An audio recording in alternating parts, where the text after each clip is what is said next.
Cumprimento a todos os meus irmãos com a paz de Jesus. Seja bem-vindo ao estudo do Grande Conflito, capítulo 13, a liberdade nos Países Baixos. Nos Países Baixos, a tirania papal já muito cedo suscitou resoluto protesto. 700 anos antes de Martinho Lutero, 2 bispos, enviados em embaixada a Roma, ao se tornarem conhecedores do verdadeiro caráter da Santa Sé, dirigiram desassombradamente ao pontífice romano as seguintes acusações. Eles escreveram: Deus fez rainha e esposa a sua igreja e proveu-a de abundantes bens para os seus filhos, com dote que se não consome nem se corrompe. Deu-lhe uma coroa e cetro eternos.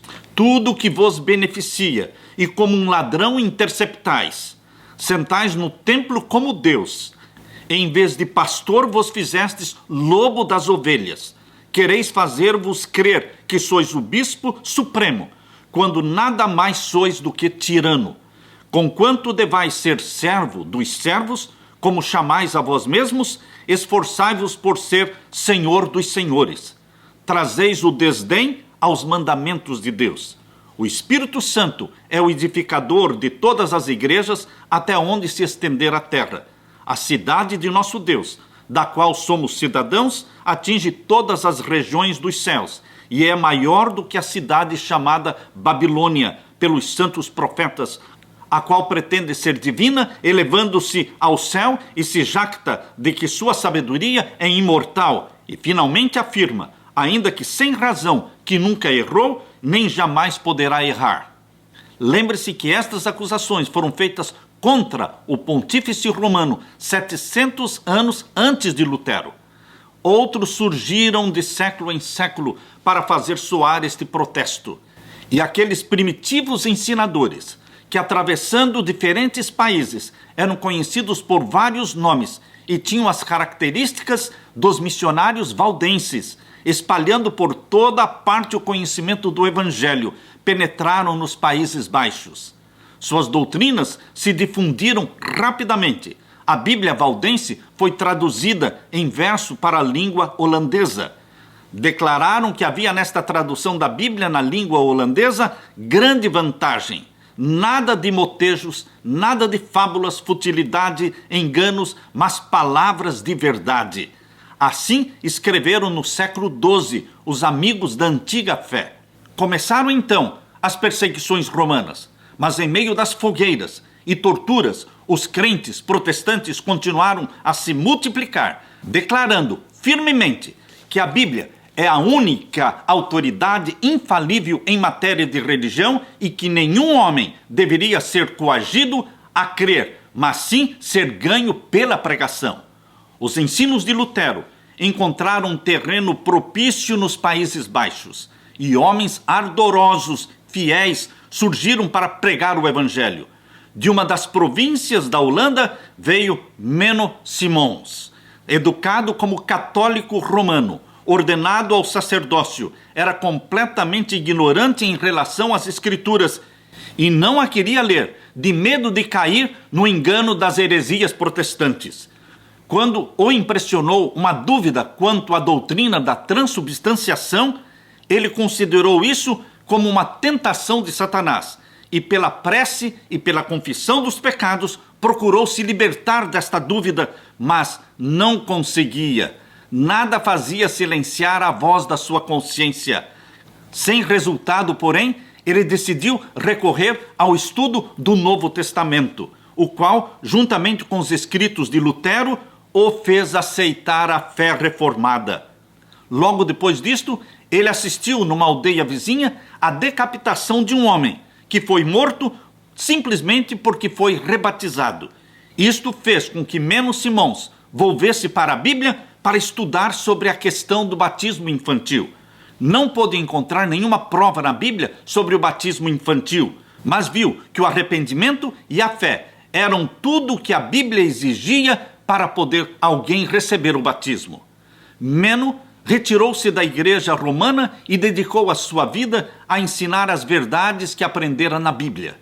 Tanto na Alemanha como nos Países Baixos, surgiu uma classe de fanáticos defendendo doutrinas absurdas e sediciosas, ultrajando a ordem e a decência e levando a efeito a violência e a insurreição. Meno viu os terríveis resultados de que tal movimento fanático conduziria inevitavelmente e com tenacidade se opôs aos ensinos errôneos e ferozes planos dos fanáticos. Muitos havia, entretanto, que tinham sido transviados pelos erros fanáticos, porém renunciaram ao fanatismo, mas eram pessoas sinceras, desejosas de aprender. E entre estes, Meno trabalhou com grande sucesso. Durante 25 anos, Meno viajou com a esposa, com filhos, suportando grandes agruras, grandes privações, frequentemente em perigo de vida. Atravessou os Países Baixos, foi para a Alemanha do Norte, trabalhando principalmente entre os da classe mais humilde, mas exercendo vasta influência.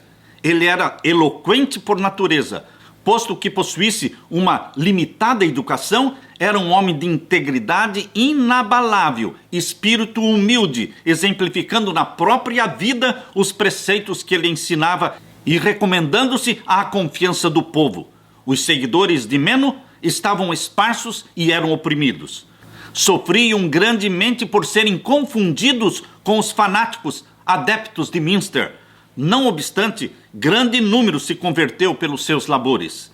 Em parte alguma, foram as doutrinas reformadas mais bem recebidas do que nos Países Baixos. Poucos países suportaram mais terríveis perseguições do que os Países Baixos. Na Alemanha, Carlos V havia condenado a reforma, mas os príncipes mantiveram-se como uma barreira contra a tirania de Carlos V. Nos Países Baixos, seu poder foi maior, e editos perseguidores seguiam-se uns aos outros em rápida sucessão. Ler a Bíblia nos Países Baixos era crime suficiente para que uma pessoa fosse condenada à morte. Ler, pregar ou simplesmente falar da Bíblia eram crimes que mereciam tortura e morte.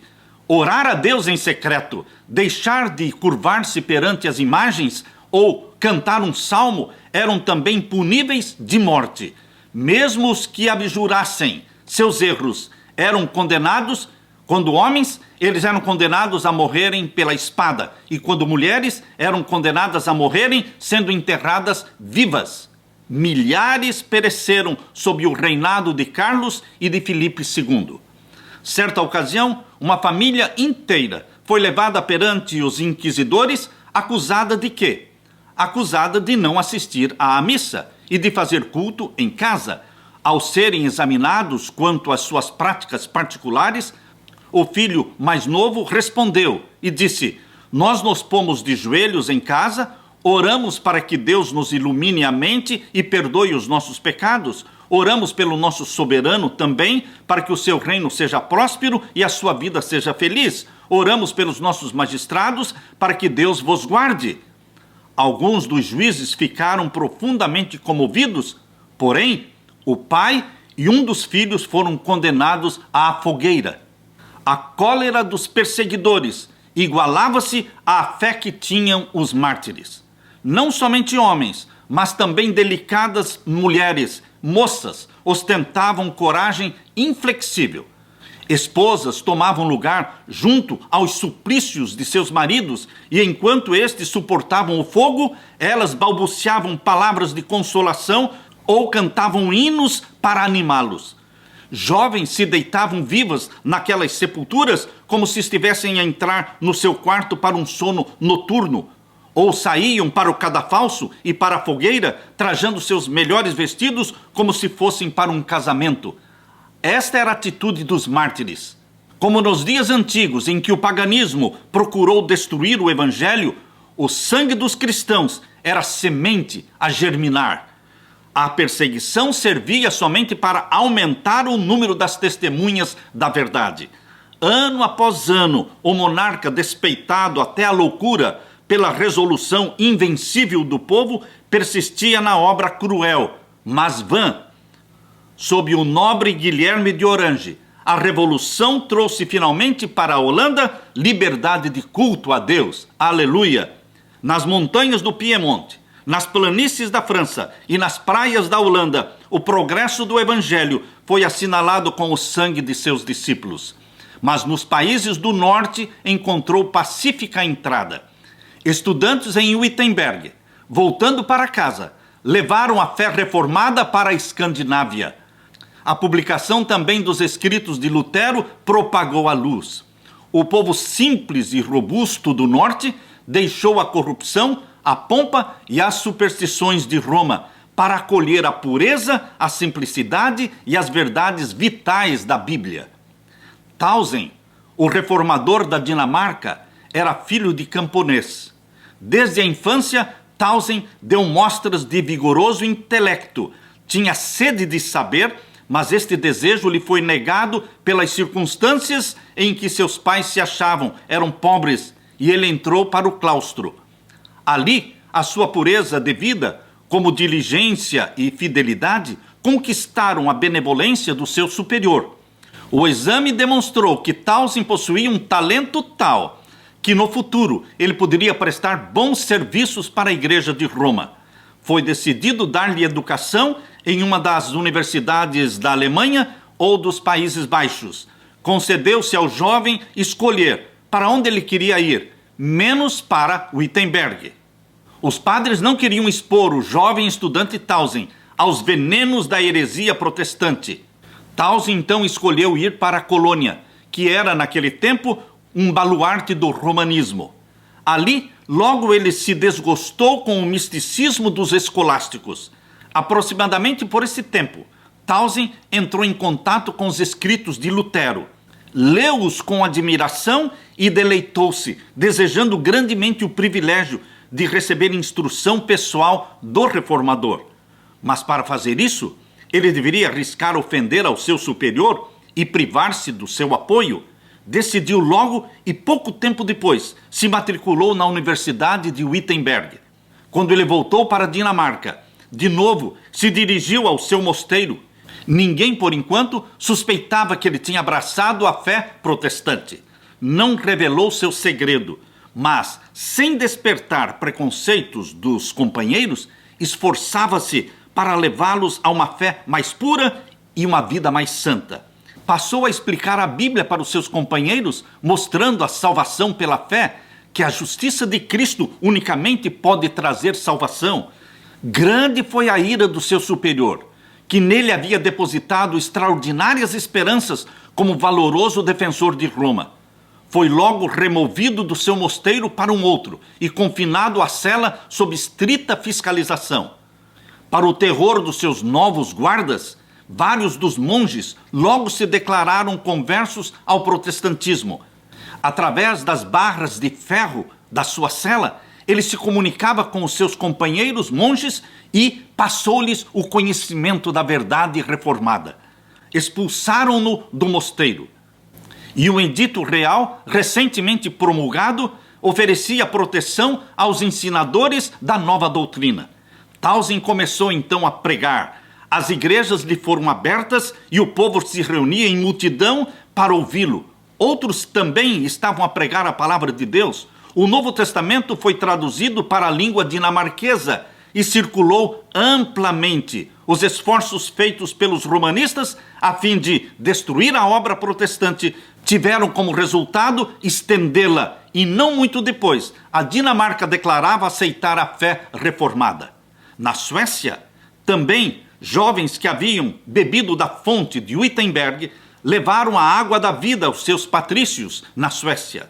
2 dos dirigentes da reforma sueca eram Olavo e Lourenço Petri, filhos de um ferreiro chamado Orebro. Eles estudaram com Lutero, estudaram com Melanchthon e foram diligentes em ensinar as verdades que assim aprenderam. Semelhante ao grande reformador, Olavo despertava o povo pelo seu zelo e eloquência no falar, enquanto que Lourenço, seu irmão, à semelhança de Melanchthon, era ilustrado, refletido e calmo.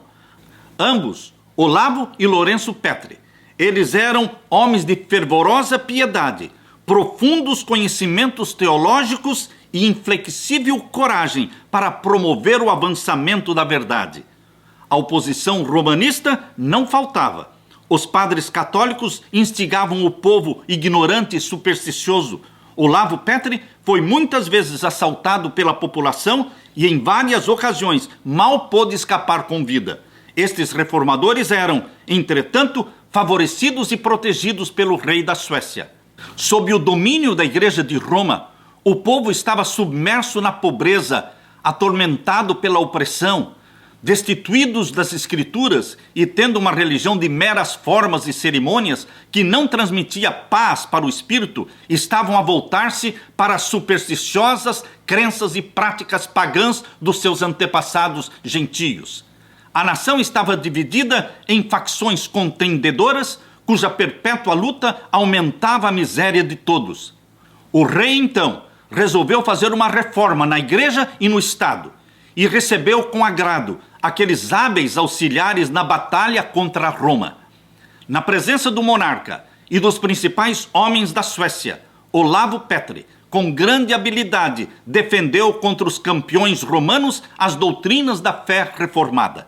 Declarou que os ensinos dos pais da igreja deveriam ser recebidos apenas quando estivessem de acordo com as escrituras sagradas, que as doutrinas essenciais da fé são apresentadas na Bíblia de maneira clara e simples, de modo que todos os homens as possam compreender. Disse Cristo: a minha doutrina não é minha, mas daquele que me enviou. João 7,16. E o apóstolo Paulo declarou que se alguém pregasse outro evangelho, a não ser aquele que recebera, seria anátema. Gálatas 1:8. Como, pois, disse o reformador, pretenderão outros a seu bel prazer decretar dogmas impondo-os como coisa necessária à salvação?